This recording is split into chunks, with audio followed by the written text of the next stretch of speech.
What's going on YouTube? So I'm finally making another video about my 1 Series. I actually started the interior. As you guys can probably see, I do have the whole back seat in and all red and black, the red inserts and such. I actually did get the molding done on the side here, the kick panels. I think I had that done in the last video. Also have finally got this part done. I still have this door off and that door to do. I have the 2 seats.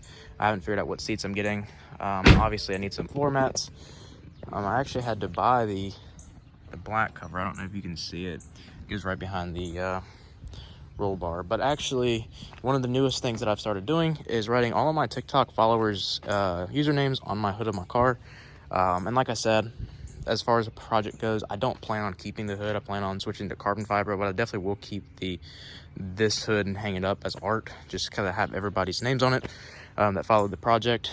A lot of work is going to be done to it here soon. The next thing I'm going to do for actually the next video here is I'm going to paint this center console tray, put the glacier aluminum trim in, and we are going to actually be able to put that in the car.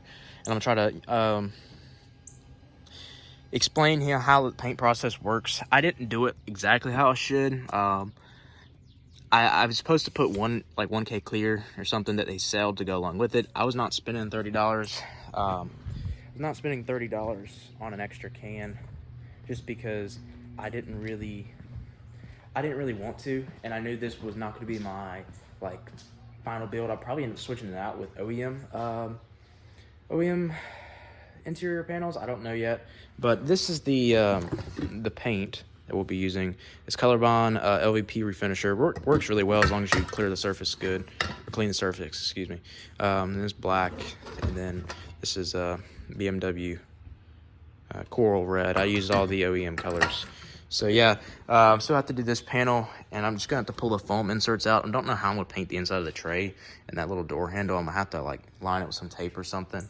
And then also we have the rest of the trim for the car to go in, and then I have the console tray kind of sitting here. I was going to switch it out and buy a black one. It's about $300-400, but it does come with a cup holder, which I don't really think I need, because I'm going to put this black piece that I bought from Europe onto the back of the tray to sit like that, so it actually gets rid of the huge bulky the middle console thing. So don't know how it's going to turn out. If it don't turn out good, I guess we'll have to buy the black one. Just trying to, save as much money with this build as possible. Because if you guys don't know, this is a salvage titled car, and it's a convertible. And I want to be able to drive it, have fun. I don't want to build it out to be like a show car or nothing. I originally did, but then I figured I'd build this car and have this 1 Series as my first car, and the project that I got, and then maybe along the line we can get a 135i, which comes twin turboed. With the hardtop, we'll get the coupe, and then we'll do it that way. But yeah, it should sit right in here, and we'll have all this space opened up because that big change door won't be there. Definitely will be cool.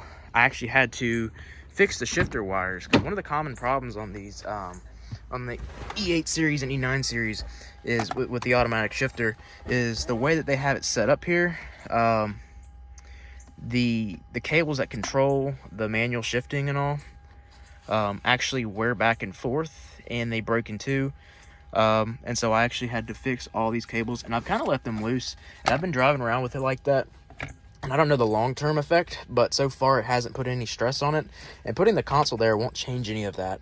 So I'm probably going to keep it just as is. I do want to change the shifter boot to Alcantara. I don't know if I'm going to do it before I put the console in or afterwards. It's not really that hard to pop this out, so I might just wait and then do it after the console's in here, just so I can get like a cup holder and stuff, because it makes it a little hard to go get drinks and stuff like that.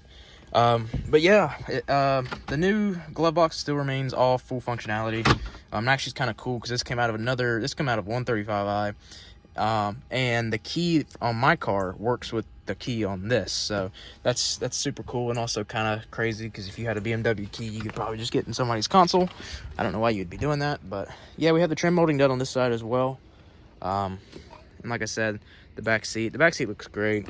It could look better, but I'm not a professional, and this wasn't supposed to be a very expensive build. I just really didn't want to do that for my first car. I got so much other stuff going on, like financially, with goals and stuff that I'm working for. So yeah, stay tuned, like and subscribe, and go follow my TikTok in the description, and you can get on the hood of my car. So until next time, guys, I'll see you.